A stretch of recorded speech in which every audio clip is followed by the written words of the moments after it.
166 निरपराध लोकांचे जीव घेतले.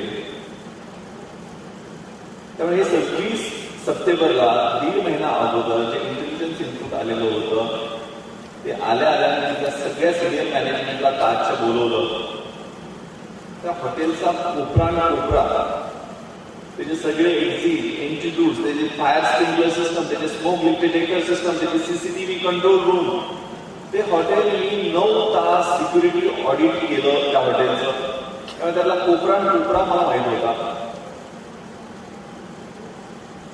त्यामुळे ताजवरती दुसऱ्या दिवशी त्याच्या मॅनेजमेंट बरोबर 3 तासाची चर्चा केली. मेन गेटवर 4 रायफलधारी शस्त्रधारी कॉन्स्टेबल लावले, टॉवरवर 2 कॉन्स्टेबल लावले. त्यामुळे ताजचं इनपुट ज्या वेळेला आलं, ताजबद्दल मला ज्या वेळेला डीजीपीने सांगितलं त्यावेळेला म्हटलं हे किरकोळ प्रकरण नाही, आत्मघाती हल्ला आहे. मी माझी गाडी ताजच्या दिशेने घ्यायला सांगितली. ताजच्या मेन गेटवरनं गाडीला घेता रिअर गेटवर मी गाडी घेतली. सुनील कुडियानी ताजच्या सिक्युरिटीची जो काय आमची वाटच पाहत होता, तो पॅनिक मध्ये होता. सध्या are killing people, please do something. शांत राहा, तुम्हाला दाखव कुठल्या बाजूला ते गेलेले आहेत. आतमध्ये घुसलो तर स्विमिंग पूलच्या एरियामध्ये 7 ते 8 डेड बॉडीज पडलेल्या होत्या. फायर एक्झिटनं आम्ही वर चढलो. पहिल्या मजल्यावर 2 मुली AK-47चे ब्लास्ट त्यांच्या हाताचे ब्लास्ट झालेले होते आणि मदतीची ती विनंती करत होत्या. त्यांना ते सिक्युरिटी गार्ड्स जे ताजचे होते त्यांच्याबरोबर दिले. त्यांना ते गार्ड्स घेऊन गेले. दुसऱ्या मजल्यावरती रॉयल स्टेअरकेसच्या दिशेनं 30 सेकंदापूर्वीच रक्ताच्या थारोळ्यात 2 प्रेतं पडलेली होती. म्हणजे नुकतीच गोळीबारामध्ये त्यांचा मृत्यू झालेला होता. आवाज ज्या दिशेने येत होते त्या रॉयल स्टेअरकेसने जे काही प्रकरण झालं ते जुन्या ताजमध्ये होतं. नवीन ताजमध्ये एकही घटना झाली नाही. जुन्या ताजचं विभाजन त्या रॉयल स्टेअरकेसनं दक्षिण बाजू आणि उत्तर बाजूमध्ये केलेलं आहे. त्या रॉयल स्टेअरकेसवर सुनीलनं मला 3 शस्त्रधारी AK-47 हातात घेतलेले, हॅवरसॅक घेतलेले असे 3 तरुण दाखवले. सडपातळ शरीर असतीचे. सुदैवाने त्यांची पाठ आमच्या बाजूला होती. आयुष्यामध्ये सगळ्यात मोठी संधी ते 15 मीटरच्या अंतरावर क्रिस्टल हॉलच्या बाहेर बॅटल ऑफ नेम करायला वेळ नव्हता. 3 राऊंड त्यांच्यावरती फायर केलं. हे पहिलं 10 वाजून 3 मिनिटाचं म्हणजे 9 वाजून 51 मिनिटांनी आम्ही त्यांच्या पाठीमागे घुसलो आणि 10 वाजून 3 मिनिटांनी त्यांच्यावर फायरिंग करू शकलो. हे क्रुशियल फायरिंग होतं कारण क्रिस्टल हॉलमध्ये काहीच वेळ स्पर्श मला अजूनही आठवतं. लग्न चालू होतं. समजा ते लग्नामध्ये आतमध्ये घुसले असते, तिथं दबा म्हणजे स्वतःचं संरक्षण करण्यासाठी काही त्यांच्याकडे नव्हते, असे सामान्य लोक होते, त्यांचं मॅसॅकर होऊ शकलं असतं. ते फायरिंग केल्यानंतर ताजच्या भिंती ज्या आहेत त्या जुन्या मोठ्या साईडच्या भिंती आहेत. पाठीमागा मी दबा धरला. AK-47चा बस झाला. परत 5-6 सेकंदांनी पाहिलं तर ते गायब झालेले होते. सुनीलला मी 6व्या मजल्यावर न्यायला सांगितलं. 6व्या मजल्यावर प्रत्येक रूम आम्ही लॉक केली. मी माझ्यावर बॉडीगार्डच होता. पण लोकांमध्ये भीतीचं वातावरण होतं की पोलीसवाले आहेत का टेररिस्ट आहेत. 6वा चेक केला, 5वा चेक केला, 4था चेक केला, 3रा चेक केला, 2रा आणि पहिला ऑलरेडी चेक केलेला होता. खाली आलो. 11 वाजलेले होते.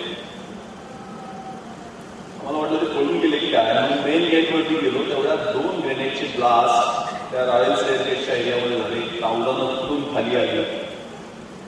त्या एंट्रन्सवरती राहुल शिंदे आणि समाधान मोरे हे रायफल घेतलेले 2 जवान मला त्या ठिकाणी दिसले. कोणती रायफल आहे? 303 रायफल सर. किती राऊंड्स आहेत? 30 राऊंड. 2 मुलं त्याला माझ्याबरोबर आतमध्ये आली.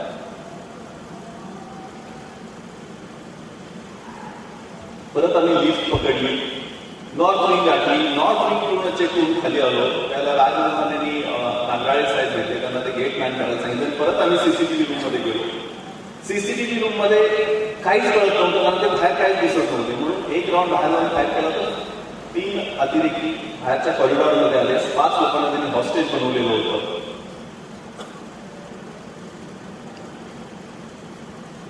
बंदुकीच्या पटांनी कारण सगळे पुरुषच होते. 5ही जण अर्धनग्न परिस्थितीत खाली पण येत होते. पण सीसीटीव्ही मध्ये आम्हाला हा फायदा होता की त्यांच्या मुवमेंट आम्हाला दिसत होत्या. ते ज्या ज्या वेळेला खाली यायचा प्रयत्न करायचा आम्ही थांबून 1-2 राऊंड त्यांच्यावरती फायर करायचो. कारण वरिष्ठांना कळलं की 730 आणि 731 रूम मध्ये हे टेररिस्ट आहेत. त्यांच्याकडे अशी वेपन्स आहेत. वरिष्ठांनी सूचना दिल्या की मार्कोस म्हणजे नेव्हल कमांडो जे ऑन वे आहे, तुम्ही त्यांना तिथंच खेळून ठेवा, खाली येऊ देऊ नका. वरिष्ठांच्या ज्या पद्धतीने सूचना होत्या की धुमश्चक्री 2:45 वाजेपर्यंत चालली. 2:45 वाजता त्यांनी आम्हाला लोकेट केलं. 2:45 वाजता ते पूर्ण मजला जो आमचा सेकंड फ्लोअर होता तो लाकडी कोरीव काम केलेला होता. त्यांनी इतके हेवी बंबार्डिंग ग्रेनेडचे गेले की ते पूर्ण मजला पेटला. आगीच्या ज्वाळा आणि धूर त्या सीसीटीव्ही रूम मध्ये यायला सुरुवात झाली. आम्ही आता जळून मरणार ही अशी परिस्थिती निर्माण झाली. बाहेर जाण्याचा निर्णय घेतला. तो 4थ्या मजल्यावरून त्यांनी नेम धरलेला होता. आमच्यावर बस्ट फायर केले. आमचं फायरिंग त्यांच्यावर काउंटर फायरिंग होतं ते अपुरं पडलं. माझा बॉडीगार्ड राहुल, त्याला तिथं गोळी लागली. आम्ही 3 गोळ्या लागल्या. राहुल त्याच ठिकाणी धारतीर्थी पडला. PI ढोरे आणि PSI काकडे ते 2 अधिकारी, गोरेपान अधिकारी जळून म्हणजे काळे झाले. सुदैवाने ते बचावले. पूर्वाणी नवशे हे ताजचे एम्प्लॉई हेही जखमी झाले. मी आणि राज सगळ्यात कडे मिळलो होतो. आमची फळी तुटली. आम्ही बॉर्डरपर्यंत पोहोचू शकलो. फायर ब्रिगेडच्या मदतीनं आम्ही 4 वाजता आलो. परंतु ढोले आणि काकडे हे पाठीमागच्या दरवाजाने आले. आमचं जवळजवळ 1 तास लोकेशन मिळत नव्हतं. घरी परिस्थिती गंभीर होती कारण मी फोनवरती बोललो नव्हतो. माझ्या पत्नीशी सुरुवातीला फोन यायला सुरुवात झाली तशी मी फोन फेकून दिला आणि वॉकी टॉकीवर मी संपर्कात माझ्या वरिष्ठांच्या होतो किंवा माझ्या फोर्सेसची होतो. पण बाहेर बातमी आली की आम्ही आता त्या फायरिंगमध्ये धारातीर्थी पडलो. माझी म्हातारी आई वडील तिकडे गावावर सुद्धा तशाच पद्धतीच्या बातम्या गेल्या. सुदैवानं माझा बॅचमेट राजकुमार तो झोन 7ला DCP होता. रुपालीने त्याला फोन केला कारण त्यांनी सांगितलं की ते वायरलेसवर त्याचा आवाज येतोय, तो जिवंत आहे, काळजी करू नको. दुसऱ्या दिवशी त्या रात्री जर माझी लहान मुलं, माझी पत्नी, माझ्या म्हातारे आईने मला आठवले असते तर माझी कदाचित हात थरथरले असते. ही परमेश्वराची छान प्रार्थना आहे. God grant me the serenity to accept the things which I cannot change, courage to change the things which I can, and wisdom to know the difference. परमेश्वरा, ज्या गोष्टी मी बदलू शकत नाही ते स्वीकारण्याचं मला सामर्थ्य दे. ज्या बदलू शकतो त्या बदलण्याचं धैर्य दे, आणि ज्या बदलू शकतो आणि ज्या बदलू शकत नाही त्या दोन्ही मधला फरक ओळखण्याचं शहाणपण दे. त्या रात्री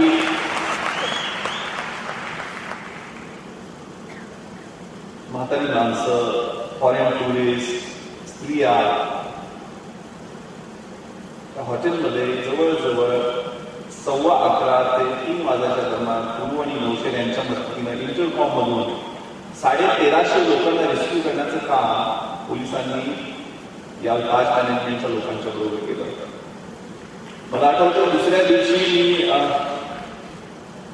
राहुलचा शहीद झालेला देह आणायला गेलेलो होतो.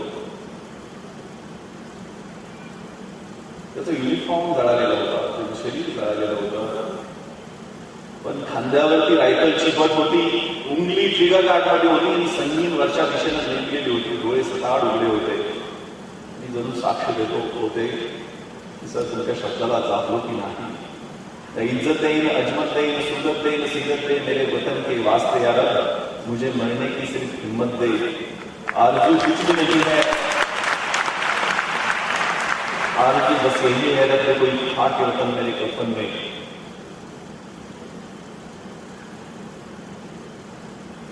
पोलिसांनी ज्या पद्धतीचं प्रेझेन्स ऑफ माइंड, समय सूचकता त्या रात्री वापरली त्याबद्दल प्रधान कमिशननी खूप चांगले रिमार्क्स दिले. समाधानाची गोष्ट आहे. त्यातून आपण काय शिकलो हे खूप महत्वाचं आहे. लिओपोल्ड कॅफेमध्ये 11 लोक मृत्युमुखी पडले.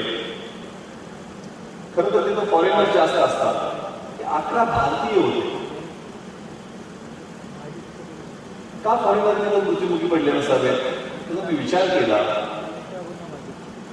तर पहिल्यांदा ज्यावेळेला ग्रेनेड ब्लास्ट झाला त्याला सगळे फॉरेनर त्यांच्या ड्रीम प्रमाणे खाली झोपले आणि आम्ही मात्र वर दोन करून बघत राहिलो आणि दुसऱ्या रॅन्डम फायरिंगमध्ये आमचे मृत्यू झाले. सार्वजनिक जीवनातली शिस्त खूप महत्वाची आहे. सुंजू नावाचा एक चिनी युद्धशास्त्रज्ञ होता. त्यांनी आर्ट ऑफ वॉर नावाचा इसवी सन पूर्व 511 वर्षी तो ग्रंथ लिहिलेला आहे. तर तो म्हणतो, if you know your enemy and if you know thyself, you need not worry about the result of 100 battles. तुम्हाला जर शत्रूबद्दल माहिती असेल आणि स्वतःबद्दल माहिती असेल तर 100 युद्धामध्ये तुमचा विजय होणार आहे. जर तुम्हाला शत्रूबद्दल माहिती नसेल, स्वतःबद्दल माहिती असेल, तर प्रत्येक विजयाबरोबर एक पराभव तुम्हाला पचवावा लागणार आहे. जर तुम्हाला स्वतःबद्दलही माहिती नसेल आणि शत्रूबद्दलही माहिती नसेल तर प्रत्येक युद्धामध्ये तुम्ही मार खाणार आहात. त्या काळची टोपोग्राफी आम्हाला माहिती. स्पेसिफिक सूचना 29 सप्टेंबरची जी मीटिंग झालेली होती त्यामध्ये सांगितलं हे नॉर्थ कोट गेट आहे, यामध्ये टेररिस्ट घुसू शकतात. इथं ग्लास गेट आहे, सगळ्यात वल्नरेबल आहे तर आयर्न गेट लावा. तिथं जर आयर्न गेट लोखंडी दरवाजा लावला असता परिस्थिती वेगळी झाली असते. मेन गेटवर 4 शस्त्रधारी रायफलधारी आपण कॉन्स्टेबल लावलेले होते. आम्ही दंगली करण्यात हुशार आहे की 16 नोव्हेंबरला धुळ्याला दंगली सुरू झाल्या. तिथले 4 कॉन्स्टेबल संवेदनशील ठिकाणी जिथं कम्युनल प्रॉब्लेम होऊ शकतो तिथं शिफ्ट करण्यात आले. ते गेट उघडं झालं राहिलं. सीसीटीव्ही मॉनिटरमध्ये मॉनिटर पाहिजे. या सगळ्या गोष्टी पूर्व तयारीमध्ये खूप महत्वाच्या होत्या. कारण आतमध्ये घुसताना मला ती टोपोग्राफी मिळते. त्या टोपोग्राफीचा प्रचंड फायदा झाला. तेव्हा आपली भविष्य काळातली योजना अभ्यासामध्ये सुद्धा ठरवताना ही गोष्ट ध्यानात ठेवा की पुढचं नियोजन करा. If we fail to plan, we plan to fail. आपण प्लॅन करायला फेल झालो तर भविष्य काळात आपण फेल होणार असतो. मी ज्यावेळेला 3 रेल पार्टनरवरती रेड केल्या पुण्यामध्ये तर मला खूप डोक्यावर घेतलं की चांगली गोष्ट केली की मुंबईमध्ये खूप टीकेला सामोरे जावं लागलं. मुंबईमध्ये ओखूच्या रेल पार्टनरनंतर विशेष करून 5 प्रश्न मोठ्या वर्तमानपत्रातून मला विचारले गेले की का हा बाबा नाईट लाईफवरचा हल्ला आहे, हॅपनिंग लाईफ. त्याच्या पाठीमागची कारणं होती ती खूप महत्वाची होती. या 3 रेल पार्ट्यांमध्ये रक्ताचे आणि लघवीचे नमुने तुमच्यासारख्या यंगस्टरचे जे घेतलेले होते, सगळे फॅशन इंडस्ट्री हायफाय कुटुंबातली मुलं होती. पुण्यामधल्या 86%, 280 जण जे डिटेन केलेले होते. मुंबईमध्ये 92 डिग्रीज मधल्या 92% आणि ओकूर मधल्या 96% मुला मुलींच्या रक्त आणि लघवीमध्ये ड्रग्ज मिळून आले. ते ड्रग्जचा व्यवसाय कोण करतं? मर्सिनरीज, जे पैशासाठी अतिरेकी काम करतात. हा ड्रग्जचा व्यवसाय जो आहे तो गोल्डन क्रिसेंट म्हणजे अफगाणिस्तान, पाकिस्तान आणि इराण आणि गोल्डन ट्रायंगल म्हणजे थायलंड, लाओस आणि म्यानमार हा किती ट्रेड होतो? $1000 बिलियन. आपल्याला ते शून्य पण मोजता येणार नाही. आणि ह्याचे टार्गेट तुम्ही आहात. त्यामुळे हे वय आहे ते खूप महत्वाचं आहे. अजून हे आक्रमण छोट्या शहरांमध्ये झालेलं नाही. पण मुंबई पुण्यासारख्या शहरामध्ये मी ज्यावेळेला इंटरॅक्शन करतो युवकांशी, विशेषतः या पार्टीमधल्या जे विक्टिमशी इंटरॅक्शन केलं, त्यांच्याशी संवाद साधला, त्याच्या आधी का जातात? ते स्टिम्युलंट्स, ते डिप्रेशन्स, ते हॅल्युसिनेशन का आवश्यक आहे? तर आमची जी समाज यंत्रणा आहे शहरातली, काय घ्यायचं आणि काय घ्यायचं नाही त्याच्यामध्ये अडकलेली आहे. सोशल ऍप्लिकेशन्स, फेसबुक सारख्या इंटरनेटवरल्या इंटरॅक्टिव्ह साईट्स चांगले आहेत, वाईटही आहेत. एक सर्वे वाचलेला होता, अमेरिकेमध्ये हायस्कूलचं शिक्षण पूर्ण होईल तोपर्यंत मुलं म्हणजे 16 वर्षात साधारण होईल तोपर्यंत मुलं 20,000 तास इंटरनेटवर आहेत. त्या 20,000 तासामध्ये ते साधारण 15,000 मर्डर्स, 12,000 रेप, 1 लाख अश्लील अल्कोहोल ड्रग्स रिलेटेड जाहिराती पाहतात. त्यामुळे आज अमेरिकेमधल्या शाळांमध्ये प्रॉब्लेम्स काय आहेत? चाकूफिरांचा वापर, ड्रग्स, अबॉर्शन्स, ऑटोमॅटिक गन्सचा वापर, हे प्रॉब्लेम्स आपल्याला इकडे यायला फार वेळ लागणार नाही. आणि हे वय आहे ते खूप महत्वाचं आहे. मी ज्या हॉस्टेलमध्ये मुंबईमध्ये राहत होतो त्या हॉस्टेल डेसाठी गेलेलो होतो. तिथल्या मुलांना सांगितलं की मी ज्यावेळेला इथं हॉस्टेलला होतो, हॉस्टेलला सुरुवातीला ऍडमिशन मिळालं नाही, त्यामुळे मी दिवसभर लायब्ररीत अभ्यास करेन आणि रात्री झोपण्यासाठी 10x10च्या रूम जिथं अधिकारी राहतात, IAS अधिकारी, IPS अधिकारी राहतात, त्या ठिकाणी रूम शोधायला गेलेलो होतो. वर्षभर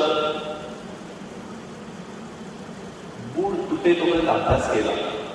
परिस्थिती बदलली. ज्या ठिकाणी 10x10च्या सर्वंट क्वार्टर शोधायला जात होतो, त्याच ठिकाणी आज 2200 स्क्वेअर फीटच्या फ्लॅटमध्ये मी आज माझ्या कुटुंबासह राहत आहे. आम्ही CCIच्या कंपाऊंड मधून पाहायचो की आतमध्ये टेनिस कसे खेळतात, मोठमोठ्या पार्ट्या कशा चालतायत, हॉस्टेलला असताना बघायचो. त्याच लोकांनी आज मानानं बोलून मेंबरशिप दिल्या. माझी मुलं आज त्या ठिकाणी त्या गोष्टी एन्जॉय करतात. मेट्रो थिएटरच्या बाहेर